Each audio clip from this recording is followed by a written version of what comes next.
Assalamualaikum warahmatullahi wabarakatuh. Bismillahirrahmanirrahim. Alhamdulillahirabbil alamin. Wassalatu wassalamu ala asyrafil anbiya'i wal mursalin wa ala alihi wa sahbihi ajma'in. Amma ba'du. Bapak-bapak hadirin jamaah pengajian sekalian yang saya hormati, pada satu masa Sayyidina Abdullah ibni Abbas radhiyallahu anhuma, sahabat Rasulullah sallallahu alaihi wasallam yang terkenal dengan kedalaman ilmunya, yang terkenal dengan kealimannya, itu didatangi oleh seseorang. Jadi beliau tentu gambarannya seperti guru hari ini berada di majelis, berada di masjid mengajar.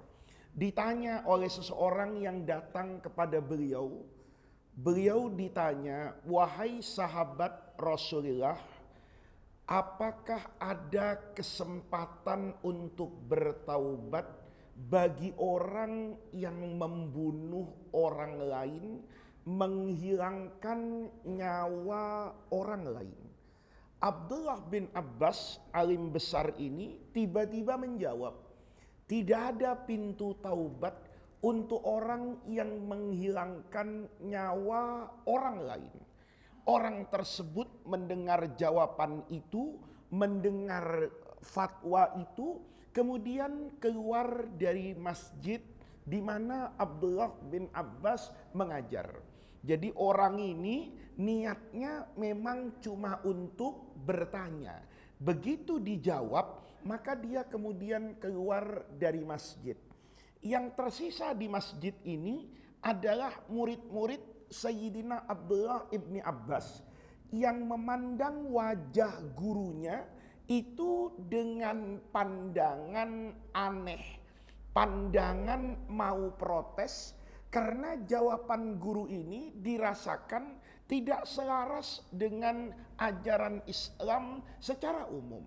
Tadi ditanya, apakah orang yang menghilangkan nyawa orang lain, membunuh orang lain, itu ada kesempatan untuk taubat? Sayyidina Abdullah bin Abbas yang terkenal alim ini justru menutup pintu apa ini? Taubat. Kata beliau, oh tidak ada taubatnya. Orang yang membunuh orang lain itu masuk neraka, tidak ada taubatnya. Murid-murid yang lain itu dengar jawaban ini terkejut. Kenapa?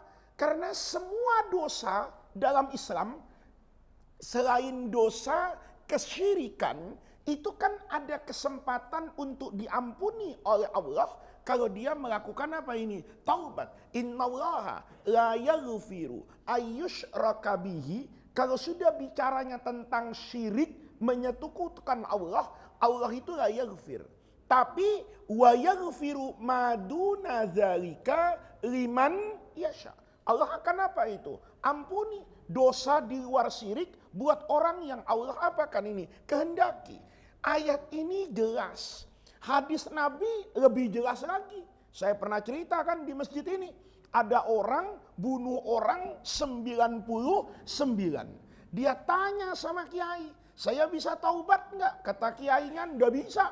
99 kebanyakan, neraka kamu, dibunuh sekalian. Ya, jadi 100 ini. Tanya sama kiai satunya, kiai, saya ini bunuh 99. Kemudian saya tanya sama kiai di sana, saya bisa taubat enggak? Kata kiai itu, saya enggak bisa taubat. Ya saya sama-sama enggak bisa taubat, tanggung 99, mendingan rekod sekali 100 orang. Kiainya mikir ini, kalau saya bilang enggak bisa taubat jadi 101 ini, ya kan? Maka hadis itu kan sudah sering saya sampaikan di masjid ini. Orang yang membunuh 100 orang itu dalam hadis Rasulullah itu diberi kesempatan pintu taubat. Ayatnya juga bilang begitu. Kenapa Sayyidina Abdullah ibni Abbas kemudian berfatwa yang berbeda dengan apa yang menjadi pengetahuan umum masyarakat? Muridnya nanya, jadi Bapak, Kalau ada fatwa guru yang aneh, tanya. Jangan diomongin di belakang. Gitu loh. Guru gue lihat kemarin sama Ridwan Kamil ini, ya kan? Guru saya lihat kemarin sama Pramono Anung. Jangan cuma dilihat. Kalau Bapak nggak merasa nyaman dengan apa yang dilakukan orang lain, kalau Bapak omongin jatuhnya jadi ribah. Tapi kalau Bapak tanya sama orangnya, Bapak tidak dosa. Walaupun pertanyaan itu pahit. Jadi ini kebiasaan murid dulu. Kalau ada fatwa guru yang aneh, minta penjelasan tabayun, bukan diviralkan di WhatsApp grup Masjid Sa'adatul Muslimin. Jadi muridnya ini yang zuruna ila ustadihi itu bistighrab, kata guru saya. Aneh ini guru. Kok fatwanya kayak gitu ya? Menutup pintu apa ini? Taubat. Murid-muridnya itu ngelihat dengan pandangan yang tidak apa ini? Tidak nyaman. Sayyidina Abdullah bin Abbas itu kemudian bertanya kepada muridnya, malakum tastaghribun. Kenapa kalian itu kok merasa apa ini? Aneh. Kenapa kalian kayaknya matanya itu mau nantang-nantang saya, menunjukkan ketidak apa ini? Setujuan. Ya kata muridnya, iya guru. Bukankah Allah berfirman, bukankah Rasulullah mengajarkan bahwa pintu taubat itu terbuka untuk semua orang, dosa apapun itu diberi kesempatan untuk apa ini? Taubat selama dia belum sakaratil maut, selama matahari belum terbit dari sebelah apa itu? Timur. Maka kemudian kata Ibnu Abbas, kalau soal itu saya tahu. Gitu loh. Ini penting nih. Kadang-kadang kita ini ya nganggap baru tahu satu hadis, itu lalu orang lain dianggap tidak tahu. Apa kiai tidak tahu ayat Quran? Iya, kalau nggak tahu ayat Quran nggak jadi kiai dia. Kan begitu. Apa kiai tidak tahu hadis yang disebutkan dalam Sahih Muslim? Iya tahu. Kata Ibnu Abbas, malakum tastaghribun, kenapa kalian aneh? Kata muridnya, bagaimana kami tidak aneh, Guru menyelisihi apa yang dulu kita dengar dari guru pemahaman tafsir Al-Quran, yang guru katakan semua dosa kecuali syirik kepada Allah itu punya kesempatan untuk apa ini? Taubat. Bukankah guru dulu mengajarkan kepada kami, ada orang membunuh 99 orang, kemudian dia bertemu dengan guru yang salah, dia sempurnakan kejahatannya menjadi 100. Itu diberi pintu taubat di dalam hadis. Mengapa? Yang dibuka oleh Quran, yang dibuka oleh hadis, kok ditutup sama siapa ini? Guru. Apa kata Sayyidina Abdullah ibni Abbas? Kamu tahu enggak?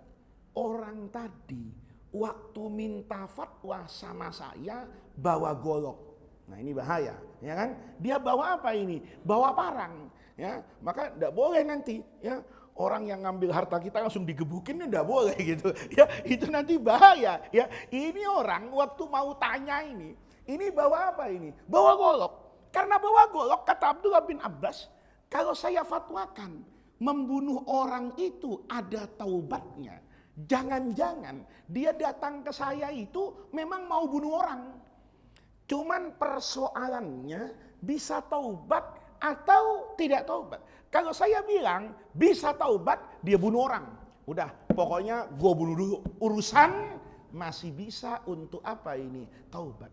Bapak-bapak, ini yang namanya alim. Orang alim itu ibarat tongkat Nabi Musa, itu tahu kapan tongkat jadi tongkat, kapan tongkat jadi ular. Tongkatnya Nabi Musa itu tidak selamanya jadi apa itu? Jadi ular. Itu tongkat biasa, dipakai dalam surah Toha, atawakkau alaiha. Kata Nabi Musa, tongkat ini saya pakai kalau berjalan jauh, atawakka, seperti fungsinya tongkat. Saya sandarkan tongkat itu. Wa ahuzzu biha ala ghanami.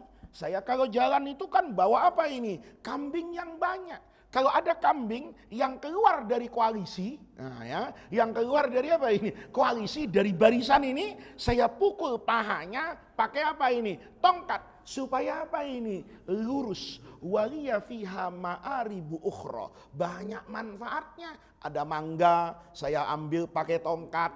Ada jambu, saya ambil pakai apa ini? Tongkat. Banyak manfaatnya. Tanpa pernah tahu Nabi Musa itu, kalau tongkatnya itu bisa jadi apa ini? Bisa jadi ular. Begitu kata Allah, oh gitu Musa ya. Kasih tahu Jibril, alqiha, lempar itu tongkat.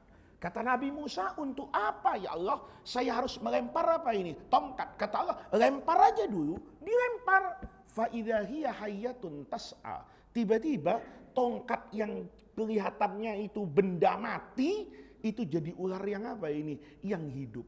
Itu menunjukkan ada masa tongkat itu jadi tongkat, ada masa tongkat itu jadi apa ini? Jadi ular. Tangannya Nabi Musa itu di Quran dikatakan udhumum yadaika. Tanganmu itu lipat, kemudian masukkan ke dalam apa ini? Ketek, Pak. Dimasukin begini. Kemudian keluarkan sekarang Musa. Ya, begitu dikeluarkan, Pak. Ini jadi lampu LED nih, terang betul. Kata Allah, ini kan Nabi Musa ini nabi yang suka traveling, Pak. Ya, nabi yang suka jalan-jalan nih. Kalau udah Desember nih pikirannya saya mau kemana nih? Ini itu Nabi Musa itu. Ya, Nabi Musa kan nabi yang suka jalan. Oh iya, coba Bapak lihat itu. Jalan dari Mesir kemana-mana itu Nabi Musa itu. Ya, itu Nabi Musa karena suka jalan. Kan dia ada lampu. Kata Allah, Musa, kamu kan tidak pernah tahu kan? Tanganmu itu yang kamu pakai untuk makan, yang kamu pakai untuk mandi, ternyata tanganmu itu listrik. Ya, untung mukjizat itu nggak turun ke saya.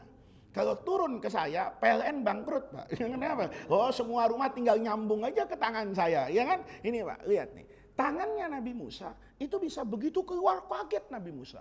Karena begitu diangkat, itu sekeliling tempat itu yang asalnya gelap, itu tiba-tiba menjadi apa ini? Terang. Tetapi tangan itu tidak selamanya kemudian mengeluarkan listrik dan mengeluarkan apa itu? Cahaya. Ini Bapak, ya, kalau kita lihat cerita yang singkat dari guru saya dulu itu menunjukkan apa yang dikatakan oleh kaum sufi, tanawwa'atil a'mal, pekerjaan orang itu beragam. Bitanawu'i waridatil ahwal, itu bergantung dengan keadaan masing-masing orang.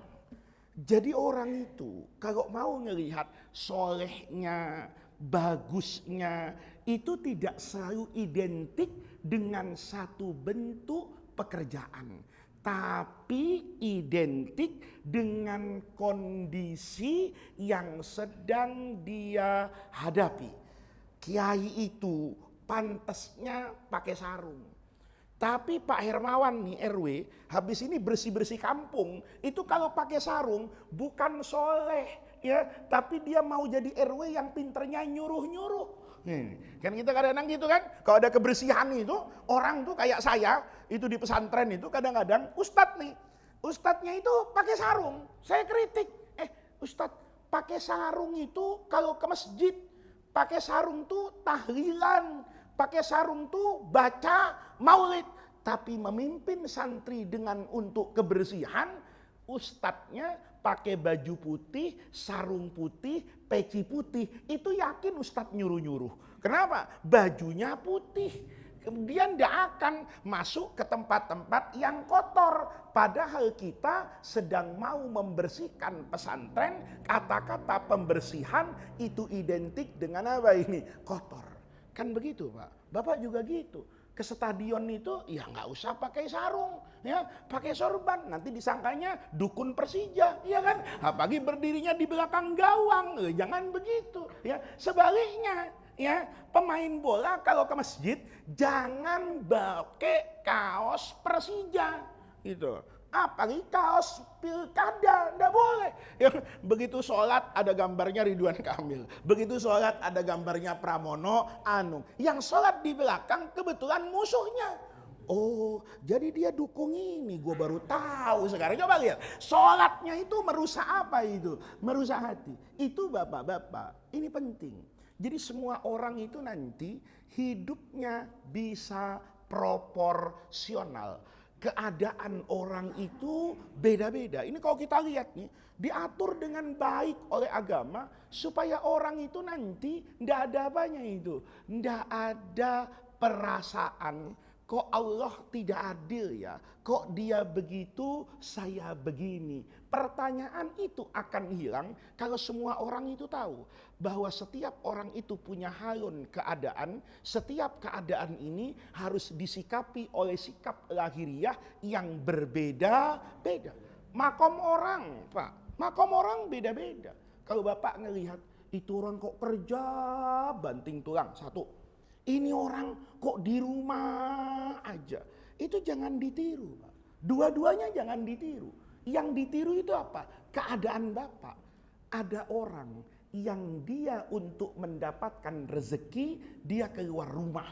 Karena kondisi dia akan dapat rezeki kalau dia mencari rezeki. Tapi ada orang, Pak, ini kerjaannya bukan mencari rezeki, tapi dicari sama rezeki. Kalau kita kan mendatangi uang, Pak, ya. Kita ke pasar, yang tukang ojek nyalain motor, ya kan? Ini semuanya. Yang ustadznya cari amplop datang ke pengajian, kan begitu. Kalau di rumah kan tidak ada amplopnya. Itu namanya ada kondisi yang orang itu kalau mau dapat rezeki keluar rumah cari rezeki. Tapi ada orang, Pak, yang rezekinya itu didatangi. Saya kan pernah cerita, Pak. Ada orang teman saya itu, ya, tidak punya apa ini, pekerjaan yang jelas, cuman ngerawat santri sedikit, tidak pernah keluar rumah, tidak ada, diundang pengajian tuh nggak ada. Ya hidupnya ya cuma dengan muridnya 20-30 orang di pojokan Jawa sana ngajarin Quran, tidak punya sawah, tidak punya toko, tidak pernah diundang maulid, tablik akbar. Saya mikir, duitnya dari mana ini orang? Ya kan? Kan tidak pernah keluar, di situ-situ aja. Santrinya juga nggak bayaran. Kalau santrinya bayaran, wajar. Oh, satu santri 50 juta misalnya, ya ini kaya. Kan gitu. Ini dari mana uangnya?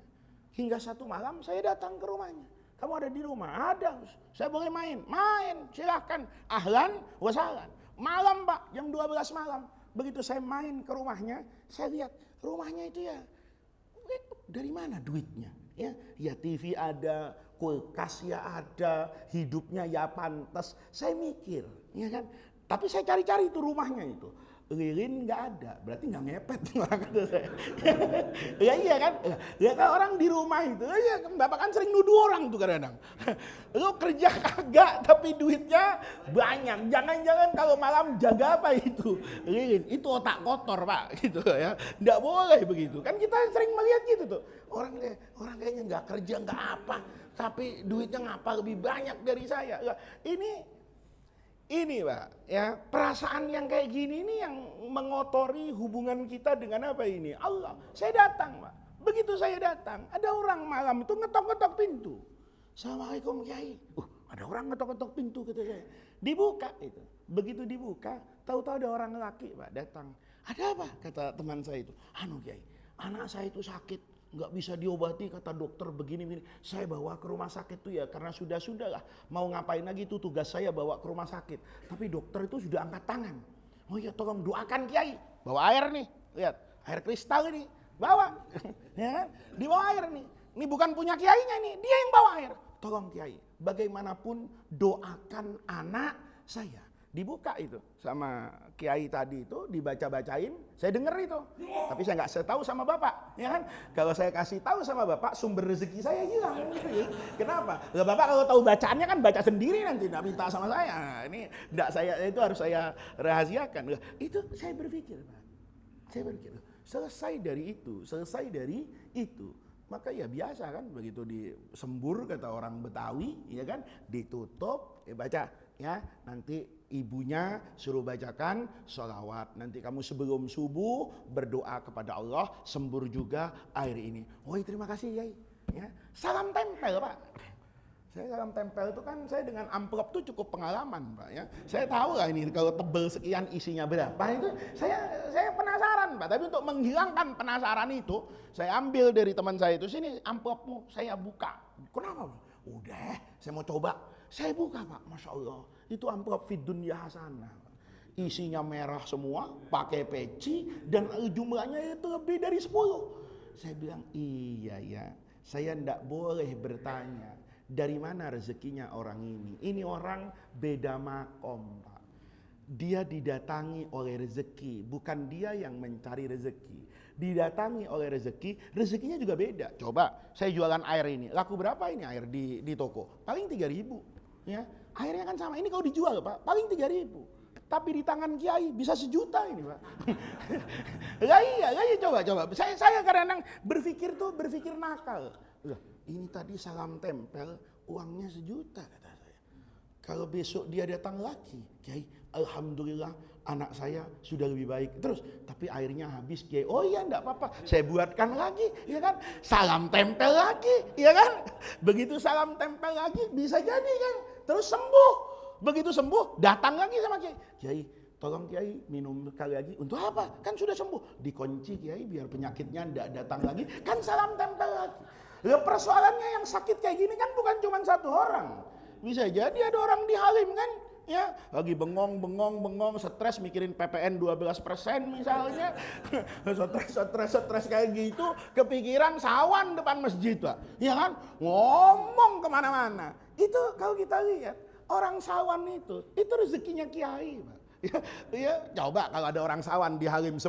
Oh, saya enggak pulang nanti Pak habis pengajian, saya datengin satu-satu itu. Pasti fid dunya hasanah. Begitu sadar, begitu lurus, dia pasti salaman. Loh, ini Bapak, itu untuk menunjukkan kepada kita, ada orang yang Allah ciptakan untuk seperti itu.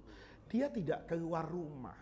Dia selalu ada di mana-mana, bukan malas, tapi untuk menjaga ketenangan masyarakat. Masyarakat tuh tenang dengan adanya orang kayak gini. Ada apa-apa, gampang. Ntar datang ke dia, didoain, sembuh. Ini pilkada, milih siapa? Gampang. Ntar tanya guru yang kayak gitu. Kalau guru tim sukses nggak usah ditanya, udah kelihatan ya kan. Udah kemana-mana sama calon masih juga nanya, guru ntar milih siapa? Kata gurunya, lu buta kan gitu. Lu nggak lihat koran. Gua kemarin berapa jari di foto wartawan. Kemarin berdiri di samping siapa? Itu lain masalah. Tapi orang kayak begini Pak, itu kan kadang-kadang mendatangkan apa itu? Ketenangan buat orang. Begitu ada halilintar, ada angin, ada hujan, itu kan bilang, ya Allah, saya ini kotor mau diazab. Tapi di kampung saya kan ada orang soleh itu, ya Allah. Kalau saya pantas diazab, tapi rasanya orang itu tidak pantas untuk menerima itu. Adanya orang kayak gitu, tenang. Saya kalau naik pesawat sekarang Pak, itu kadang-kadang agak nggak berakhlak sama Allah. Gitu. Kenapa? Yang saya lihat dalam pesawat itu semua orang mau umroh. Saya naik pesawat dari Surabaya ke Jakarta. Kan banyak orang Jawa Timur itu yang mau umroh, tapi start penerbangannya tetap dari mana itu? Dari Jakarta, dari Makassar. Saya naik pesawat, Masya Allah, separuh isinya orang mau umroh. Lalu saya lupa tidak berdoa kepada Allah gitu. Kenapa? Karena perasaan saya waktu duduk, itu orang-orang yang mau umroh pasti sudah dipimpin sama ustadznya untuk baca apa ini? Doa. Saya pikir-pikir, itu jemaahnya ada 50 orang, udah cukup ya Allah mereka yang doa. Kita kadang-kadang dengerin apa Pak? YouTube Pak di pesawat. Yang doa kita serahkan sama tukang apa ini? Yang mau umroh. Kenapa? Itu perasaan Pak. Tapi begitu naik pesawat Pak, saya lihat mukanya kayak ini, kayaknya sepesawat tidak ada yang sholat subuh, kata saya. Oh bahaya ini, kata. Ini sepesawat kayaknya nih, nggak ada yang biasa maulid ini sepesawat, nggak ada yang baca burdah ini. Maka saya begitu seperti itu, panik Pak. Ini yang beriman saya ini, kata saya. Ini yang baca doa saya, yang lain di pesawat joget-joget, buka aurat, yang ini itu. Lihat Pak, boleh jadi orang-orang soleh itu ketika bersama kita, kenapa dibiarkan oleh Allah pola hidupnya selalu dengan agama, baca Quran, baca sholawat. Bapak jangan mulutnya kayak cabe, terus ngomong jualan sholawat, jualan agama. Kecuali memang jualan beneran gitu. Dia nggak buka praktek, bapak aja yang datang. Kecuali nih Muhammad Faiz, ahli sholawat, ahli burdah, ahli nariyah, menerima pasien 24 jam, nah yang kayak gitu ya. Terus satu pasien, Fadil saya suruh dia, pokoknya orang minta sholawat nariyah sama saya, tanya sama dia, Pak tadi dibacain sholawatnya berapa? Kalau sekali ya 10.000, kalau 10 kali ya 1 juta misalnya. Itu jualan agama Pak. Di sini bapak-bapak, nasihat dari orang itu menjadi apa itu? Masuk.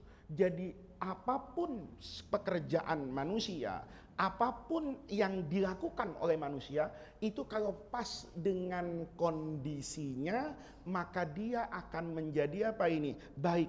Ada orang yang kondisinya Allah ciptakan, memberikan kedamaian dan ketenangan kepada masyarakat, itu dengan amaliyah batiniyahnya, karena soleh. Ada yang boleh jadi memberi ketenangan itu dengan amaliyah lahiriahnya. Saya tidur malam itu tenang, kenapa? Ada hansip. Nah, hansip itu Pak, berjasa loh. Kalau nggak ada hansip, kita mungkin bisa jadi nggak tenang. Saya ceramah misalnya, saya ceramah pergi kemana-mana, kan ninggalin anak istri saya. Tapi saya tahu di tempat saya tinggal itu RT-nya, RW-nya, hansipnya itu keliling setiap malam. Maka mereka yang menjaga lingkungan di mana saya tinggal, kemudian saya menyebarkan ilmu, mendapatkan ketenangan, maka orang-orang itu yang tidak berprofesi sebagai kiai, dia bisa mendapatkan pahala yang sama dengan pahala kiai, walaupun perbuatan lahiriahnya itu beda. Kenapa? Tanawwa'atil ahwal, tanawwa'atil a'mal. Amal orang itu tanawwa'at, beragam, banyak bentuknya, bitanawwu'i waridatil ahwal, sesuai dengan kondisi yang dia hadapi. Maka hidup itu Pak, jangan mudah niru lahiriahnya. Nih, kita kan sering niru lahiriahnya. Guru minta doa, doanya niru guru, tapi mulutnya enggak. Nih, ya, doanya sama dengan guru, tapi hatinya beda. Nah, ada guru nih terkenal dulu zaman PKI, itu PKI berkali-kali mau nangkep, itu nggak kelihatan. Terus tanya, guru, kemarin itu kan guru dicari sama musuh-musuh agama ini. Saya lihat betul kok guru alhamdulillah sehat. Oh iya, saya baca surah Yasin itu yang dibaca oleh Rasulullah Shallallahu Alaihi Wasallam ketika keluar dari mana itu? Dari rumahnya mau hijrah. Wa ja'alna min baini aidihim saddan wa min khalfihim fa'arsyainahum fahum la yubsirun. Kata Nabi pakai ayat surah Yasin itu, ya Allah, saya akan menjadikan apa ini? Saddan, benteng depan mata mereka. Mereka ke kanan, ke kiri, depan, belakang, fahum la yubsirun, enggak ngelihat. Nabi keluar enggak kelihatan. Ada kiai berjalan di tengah-tengah PKI yang mau nyari kiai, itu kiainya enggak kelihatan. Minta ijazah. Ijazah guru, doa tadi bisa saya pakai? Oh, silahkan. Diijazahin sama guru, ya. Qabil tu ijazah. Dipakai Pak di rumahnya. Ada bonus akhir tahun, uang 3 juta. Gimana caranya duit ini nggak ketahuan bini gua? Dibacain. Wa ja'alna min baini aidihim sadda. Insyaallah duitnya Pak itu ketahuan sama bininya. Kenapa? Ini tanawwa'at al-a'mal, pekerjaan orang itu bergantung dengan keadaannya. Loh, keadaan bapak itu pelit kok, uang ini disimpan buat kawin lagi, ya tentu niatannya berbeda dengan Rasulullah yang keluar dari rumahnya muhajiran, hijrah ke Madinah karena perintah apa ini? Allah. Jangan nanti bapak itu, kadang-kadang aneh orang tuh, dikasih doa sama gurunya, enggak mustajab, itu nyalain ijazahnya. Emang kayaknya guru sekarang udah suka makan duit subhat kayaknya. Emang kenapa? Itu kemarin gue dikasih doa sama guru. Gue doa supaya nambah rezeki, yang ada gue kena PHK sekarang. Coba lihat, itu yang disalahkan apa ini? Gurunya. Kenapa? Karena yang dilihat itu amalnya. Nggak dilihat ahwalnya. Nggak ketemu. Ya. Jadi bapak-bapak nih, kalau mau niru sama guru, itu niru yang utuh. Mau niru sama kelakuannya sahabat Rasulullah, itu niru yang utuh. Jangan cuma mau pansos, tahu pansos, ya, terkenal, panjat sosial, ya. Nih kepengen terkenal gimana? Datang ke Masjid Sa'adatul Muslimin, ya. Kepengen jadi Sayyidina Abu Bakar As-Siddiq radhiyallahu anhu. Sayyidina Abu Bakar tuh, orang Madinah dulu itu, kalau ngasih salam, itu ada tambahannya. Dan ini bagus. ya. Jadi sahabat Nabi itu punya branding. Branding itu apa yang kita sebut dari nama sahabat Nabi, kita ingat Pak. Kita ingat kan? Kita ingat gitu loh. Ya kan semua orang itu punya branding Pak. Maka orang kampanye itu kan ada brandingnya. Pak Prabowo tuh brandingnya gemoy. Ya. Pak Jokowi dulu salam 2 jari. Ya kan itu namanya branding. Kalau saya tanya sama Nabi Bapak, apa yang Bapak tahu dari Nabi Ibrahim? Oh itu nggak mempan dibakar. Itu namanya branding. Sahabat Nabi juga gitu. Kalau saya tanya sama Bapak, apa yang Bapak tahu dari Sayyidina Umar? Itu nggak jauh-jauh, tegas, keras, berani, jago berantem. Nah itu biasanya itu ya. Padahal ada sisi kehidupan Sayyidina Umar itu yang tidak banyak diketahui oleh orang. Sayyidina Umar itu wafat dalam keadaan di pipinya itu ada bekas garis. Karena Sayyidina Umar itu adalah orang yang paling gampang menangis. Di balik ketegasan dan kekuatan Umar itu adalah orang yang gampang menangis. Jadi kalau ngelihat orang zalim, ngelihat orang miskin, papa, itu Sayyidina Umar itu mudah terenyuh. Tapi jangan coba-coba ganggu syariatnya Rasulullah. Maka Umar yang menangis ini berubah menjadi apa ini? Macan. Jadi nangis itu nggak selamanya cengeng, Pak. Ya Allah, gue gak nyangka ya. Di luar kayak jawara, depan bininya nangis. Jangan dihina dulu, Pak. Nangis depan istri itu kan ada tafsirnya, Pak ya. Ada tafsirnya itu. Bisa jadi nangis karena terenyuh. Masya Allah, istri saya sarjana. Hebat. Tapi karena memilih mendidik anak-anak, dia pilih rumah. Membiarkan suaminya untuk apa ini? Pergi. Nangis itu suaminya ya. Tapi kalau karena dibentak bininya nangis, itu ceritanya berbeda lagi. Sayyidina Umar itu Pak, kan begitu. Nah sama Sayyidina Abu Bakar juga gitu. Sayyidina Abu Bakar itu brandingnya apa? Orang yang sangat ringan tangan dalam artian apa ini? Sedekah. Maka orang di Madinah dulu Pak, sekarang karena sudah padat, orang juga nggak gitu belajar, jadi cuma nyebut Abu Bakar enggak. Kalau dulu saya masih di Madinah tahun 90-an. Itu orang Madinah itu kalau salam sama Sayyidina Abu Bakar itu keren, Pak. Assalamu alayka ya khalifata Rasulillah. Assalamualaikum wahai orang yang menggantikan kedudukan Rasulullah. Tapi dilanjutin loh. Assalamu alayka ya man anfaqo malahu kullahu lillah. Assalam, saya berikan salam. Kepada siapa? Abu Bakar. Siapa Abu Bakar ini? Anfaqo, orang yang pernah berinfak, malahu, hartanya, kullahu, semuanya. Kok bisa bayangin tuh? Ya, itu Sayyidina Abu Bakar itu, bawa harta itu semuanya. Itu ceritanya kan menarik Pak. Sayyidina Umar ini merasa tidak pernah bisa mengalahkan Sayyidina Abu Bakar dalam hal apa ini? Sedekah. Kata Umar, saya udah sedekah nih, tapi nggak bisa ngalahin Abu Bakar. Kenapa? Nabi pernah nanya. Nabi ini masuk masjid Sa'adatul Muslimin ini sebelum subuh Pak. Ya, kalau sekarang subuh itu jam 4.16 kira-kira, maka Nabi itu 3:30 udah ke masjid. Tentu orang kan masih tidak banyak, masih sepi. Nabi nanya, di antara kalian ada nggak yang sudah infak? Kata orang, ya Rasulullah pengemisnya masih pulas, ini belum bangun ini pengemis. Ya, siapa yang mau infak hari ini? Katanya. Ana ya Rasulullah, saya sudah Nabi, alhamdulillah. Tadi saya jalan, ya, saya ingat sahabat saya Abu Musa al-Asy'ari itu sakit. Semalam diumumin di masjid kalau dia sakit. Maka karena semalam itu saya lewat rumahnya udah gelap, ya kan? Saya lewat aja. Tadi 3:30 saya mau jalan ke masjid, saya lihat rumahnya sudah ada apa ini? Ada lampu, udah bangun ini. Saya masuk ke rumahnya, saya dapatkan dia tidur maridon sakit, maka saya kasih uang, wahai sahabatku, ini besok ya untuk ke dokter, ke apotek 10 juta. Masya Allah. Ya. Kalau dengar ada orang kayak gini maunya kita sakit Pak ini. Sakit dikit kayak apa dibayar dapat 10 juta sebelum subuh kan begitu. Ya Allah. Kata Sayyidina Umar, Masya Allah ini orang ya sebetul-betul hebat sedekahnya. Maka kata Sayyidina Umar, ketika Rasulullah mengumpulkan sedekah pada waktu mau perang Tabuk, ya itu kata Rasulullah, man jahaza jaisal usra falahul jannah. Saya ini mau perang lawan pasukan Romawi. Yang infak akan Allah balas dengan balasan apa ini? Surga. Kata Umar, hari ini saya mau ngalahin Sayyidina Abu Bakar. Dia bawa hartanya Pak, separuh. itu udah soleh banget. Bapak kayaknya nggak pernah, jangan separoh, 1/10 nggak pernah, ya kan?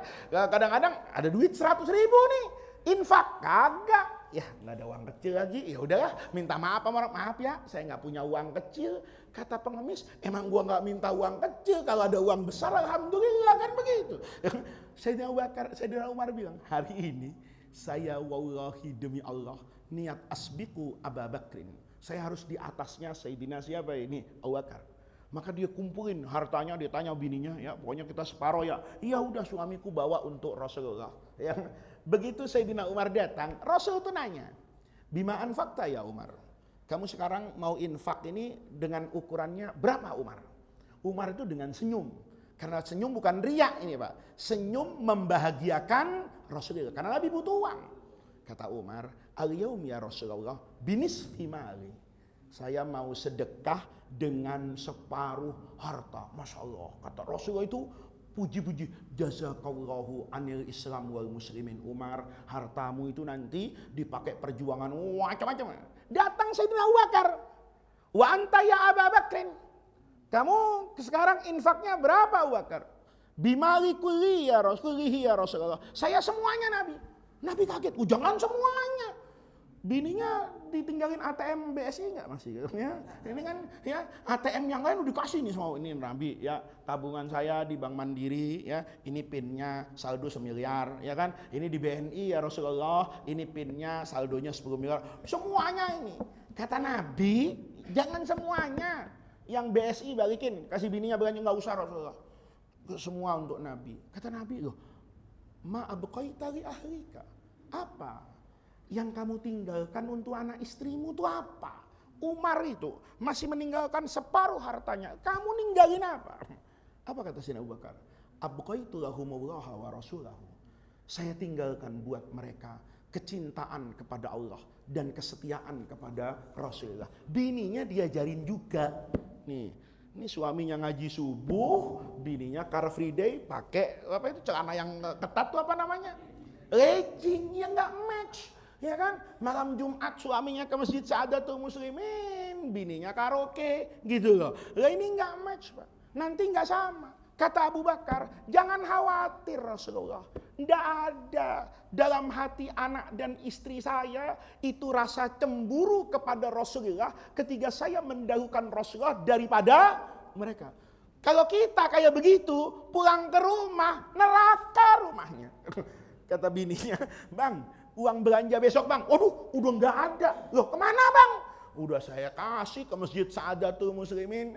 Emang laki-laki nggak ada otaknya, udah miskin belagu lagi. Wah Pak, batal semuanya. Lihat itu Pak. Bapak mengerjakan seperti yang dilakukan oleh Sayyidina Abu Bakar, itu boleh jadi kalau Rasulullah hidup dilarang. Kenapa? Nabi tahu ya, duit apa? Nabi tahu kalau istrinya masih ada akun Shopee, ya kan? Ada Tokopedia.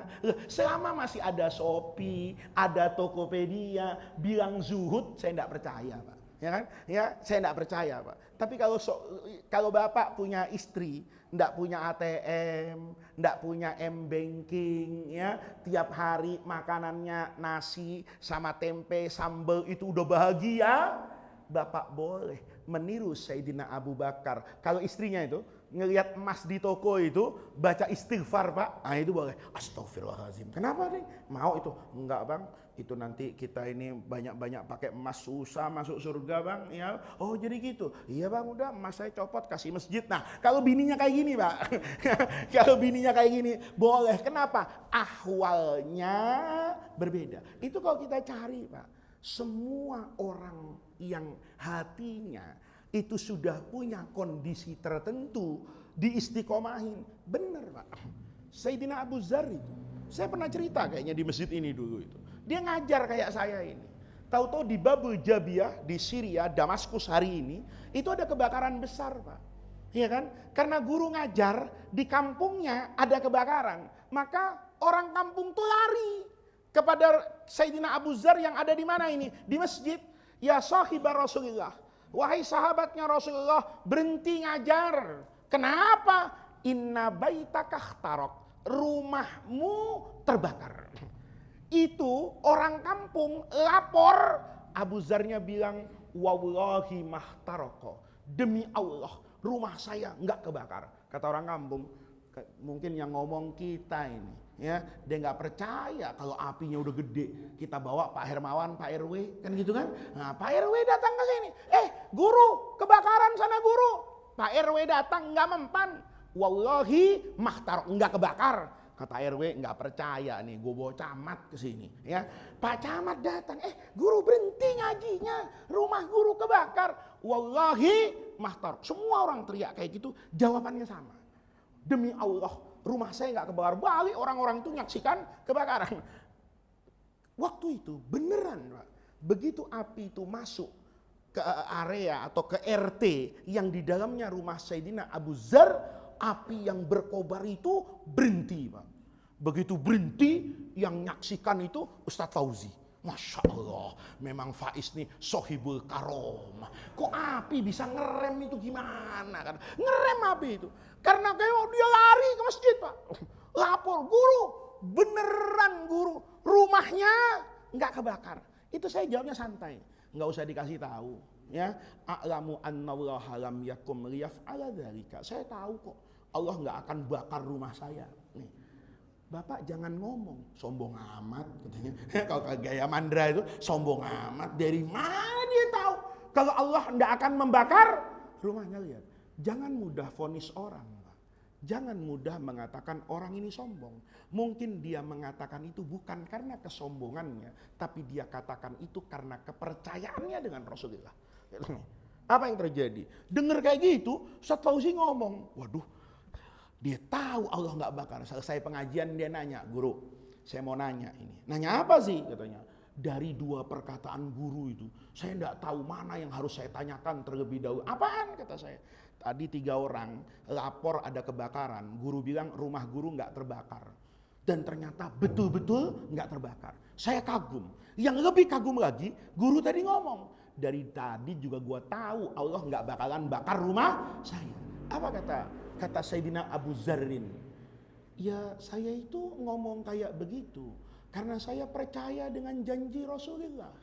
Saya dulu di Madinah itu diajarin sama siapa itu? Sama Nabi. Satu doa, nih saya baca, Pak, dengan sanadnya ya. Ya ada, entar di handphone saya ada, entar saya cari. Nah ini ya, sanadnya itu ada, Pak. Ya, kata Sayyidina Abu Dzar nih hadisnya nih ya. Inni sami'tu Rasulullah sallallahu alaihi wasallam qala, man yakul, kata Nabi ini, siapa orang yang rajin berkata, maksudnya berzikir nih, dijadikan apa ini? Wirid. Apa wiridnya? La ilaha illa anta alaika tawakkaltu wa anta rabbul arsyil azim. Ini kan keren, Pak. La ilaha illa anta, tauhid ini. Tidak ada Tuhan kecuali Allah, ya. Alaika tawakkaltu, karena tidak ada Tuhan kecuali Allah, maka saya itu bertawakal hanya kepada Allah. Mantap nih hatinya. Wa anta rabbul arsyil azim. Jangankan dunia, jangankan halim yang masih banjir, ya. Wong arsy saja itu semuanya ada dalam kuasa siapa itu? Allah. Wa anta rabbul arsyil azim. La haula wala quwata illa billahil aliyyil azim. Masya Allah. Segala sesuatu sya Allah yang Allah kehendaki itu pasti karena terwujud. Wa ma lam yasha, dan apa yang tidak Allah kehendaki, lam yakun, tidak akan terjadi. A'lamu annallaha ala kulli syai'in qadir. Saya tahu Allah itu maha kuasa. Wa annallaha qad ahata bi kulli syai'in ilma. Allah itu juga maha tahu, sudah maha kuasa. Allah itu maha tahu. A'udzubika min syarri nafsi. Saya berlindung dari kejahatan diri saya. Wa min syarri kulli dabbatin, dan dari semua yang ada di alam semesta. Anta akhidun binasiyatiha, yang semua yang ada di dunia ini ada dalam genggaman Allah, ya. Inna rabbi ala siratim mustaqim. Allah itu selalu ada pada jalan yang apa ini? Lurus. Kata Abu Dzar, Nabi dulu bilang, Orang yang baca itu di pagi hari, itu hidupnya tenang sampai sore. Orang yang baca itu sore hari, itu akan tenang. Orang yang menutup pintu rumahnya sambil membaca doa itu. Orang yang menutup tempat nasinya, apa namanya dulu tuh? Ya kalau sekarang kan ada orang naruh beras itu. Ya, bejananya, ya gentong Bapak diisi beras, ditutup dengan membaca doa ini. Allah, orang yang menutup lemarinya, ya Bapak bisa bayangin kayak apa solehnya Abu Dzar. Ya, kita Pak makan aja lupa basmalah kalau nasi kebuli, ya kan? Kapan kita baca basmalah kalau nasi sama garam? Bismillah, ya Allah, mudah-mudahan ini nasi masuk ke mulut saya. Mana berasnya perak, ya kan? Tempenya tipis, baca bismillah gitu. Tapi kalau nanti makan nasi kebuli pakai daging bakar, lupa basmalah.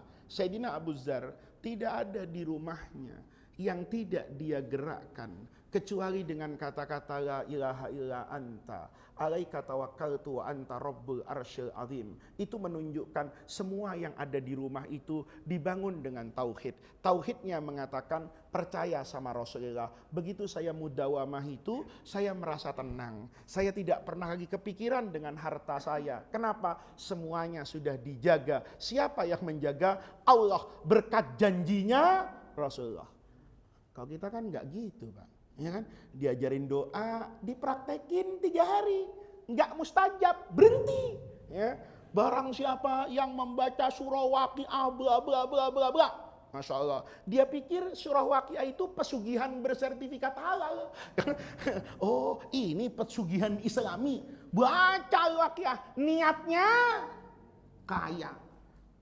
Kalau niatnya kaya, Masya Allah, dia cek dulu saldo. Hari ini 22 Desember, ATM. Oh, 22 ribu, pas banget nih. Ya, ATM tinggal 22 ribu. Baca Waqiah. Dia pikir setelah seminggu 22 juta. Cek ulang, 1 Januari. Tahun baru, iman baru, nasib baru. Dia cek, Alhamdulillah, udah 8 hari gue baca Waqiah nih, sampai berganti tahun. Dicek, maaf saldo Anda habis, kan begitu kan? Itu ada yang berhenti apa ini? Al-Waqiah, orang yang kayak gini Pak, nggak bisa. Tanawwa'atil a'mal bitanawwu'i waridatil ahwal. Kalau Bapak halunnya itu bersih kepada Allah, maka yang dipraktekkan aman. Amalan tadi boleh Bapak amalkan, yang dibaca oleh Sayyidina Abu Dzar. Tapi kalau tetangganya bilang, bang rumah banjir, pulang.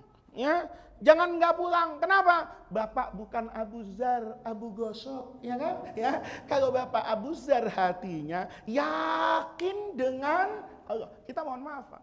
Doa kita kan kadang-kadang walaupun doa kepada Allah, itu hati ngomong, apa bisa? Ya Allah, kontrakan 5 bulan belum bayar, ya Allah, ini rezeki, ya Allah, beri saya rezeki. Tapi hatinya ngomong, apa iya ya saya bisa dikasih rezeki segitu? Keyakinan kita kepada Allah itu bukan keyakinan dengan Abu Dzar. Abu Dzar bilang Rasulullah itu enggak akan, Nabi itu la yukhliful mi'ad, enggak pernah janjinya meleset. Allah itu selalu menepati janjinya. Itu cukup buat saya untuk mendapatkan ketenangan. Kalau seperti ini Pak, hidup kita akan menjadi bahagia. Maka ke depan nih, ini kan sudah di akhir Desember, ya, Hijriyah, Masehi, itu manfaatnya sama. Itu untuk melakukan kita muhasabah. Oh iya, hidup saya tahun depan umurnya bertambah, pengalamannya bertambah, ilmunya bertambah. Pertanyaannya, apakah hatinya bertambah apa tidak? Apakah imannya bertambah apa tidak? Maka ketika kita seperti ini, kita ingat, setiap tahun mudah-mudahan ahwal kita semakin baik. Untuk menjadi soleh itu sederhana Pak. Begitu ahwalnya meningkat, zikirnya meningkat, ilmunya meningkat. Sebentar lagi kan Ramadan Pak. Ramadan itu tanggal awal Maret ya. Awal Maret itu kan Ramadan Pak. Begitu Ramadan itu kan ahwalnya lagi bagus Pak. Maka Bapak ketika ahwalnya bagus, naikkan amalnya. Begitu naikkan amalnya, dilakukan dengan tulus. Keluar Ramadan itu konsisten. Kita kan enggak Pak. Begitu masuk Ramadan, entar masih tanggal 1. Ya, imam kunutan ntar tanggal 15. Ntar gua terawihnya tanggal 15. Begitu 15 ngomong lagi. Ramadan tuh yang afdol, al-ashrul awakhir. Ntar aja belum al-ashrul, masuk ashrul awakhir, masih ngomong lagi. Yang afdol itu kan yang ganjil. Masuk malam ganjil, ngomong. Mayoritas ulama itu mengatakan yang namanya apa itu Lailatul Qadar itu tanggal 27, entar aja tanggal 27. Kalau begini Pak, hancur iman Bapak. Kenapa? Karena Bapak tidak menyeimbangkan antara ahwal dengan amal. Kalau amal Bapak sedekah nih, ya, uangnya banyak, sedekahnya juga naik, ya. Jangan malah turun, ya kan? Bapak sehatnya bagus, dengan tetangga silaturahminya bagus. Ini namanya al-a'mal dan al-ahwal. Mudah-mudahan ya dengan hadirnya kita di pengajian pagi hari ini, Allah Subhanahu wa taala membersihkan hati kita semua dari sifat-sifat yang buruk, dari sifat-sifat yang diisi prasangka yang tidak baik, baik kepada Allah maupun kepada sesama. Mudah-mudahan Allah jadikan jam'ana hadza jam'an marhuma wa tafarruqana min ba'dihi tafarruqan ma'suma. Mudah-mudahan langkah kaki yang kita gerakkan ke Masjid Sa'adatul Muslimin ini menjadi tawassul dan wasilah kita untuk mendapatkan khairat dunya wal akhirah. Rabbana atina min ladunka rahmah wa hayyi' lana min amrina rasyada. Allahumma la tahrimna khaira ma indaka li syarri ma indana. Kurang lebihnya saya mohon maaf. Wallahul muwaffiq ila aqwamit thariq. Wassalamu alaikum warahmatullahi wabarakatuh.